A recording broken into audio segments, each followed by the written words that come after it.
Ada dengar orang mayo nak cerita tepung kek sungguh sedap murah rega.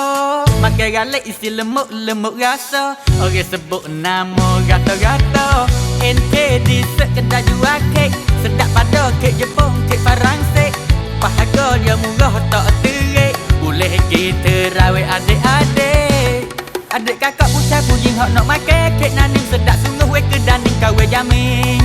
Di kedai NKD sekedar soho orang sebut orang beli jujur-jujur laku elok. Adik kakak pucat pujing hok nak makan kek naning sedap sungguh we kedaning kawe jamin. Di kedai NKD sekedar soho orang sebut orang beli jujur-jujur laku elok.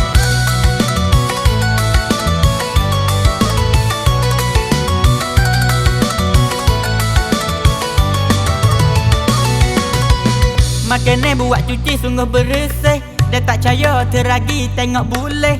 Menu banyak nak hok mana boleh pilih. Bila tengok rasa telia Allium nilai. Coklat tu tone dia macak.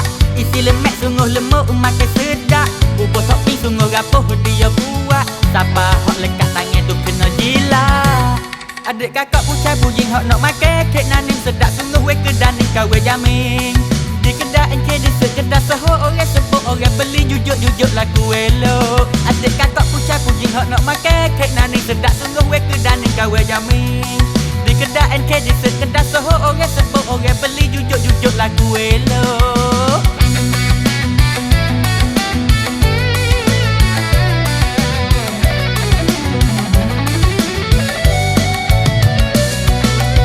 Kerja dia banyak saka boleh demo pilih. Loko dia cap biru capur putih.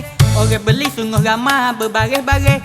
Kalau demo tak percaya pergi tengok boleh. Adik kakak ramah-ramah hok mana duk dengar. Kalau demo nak franchise dia ada jual.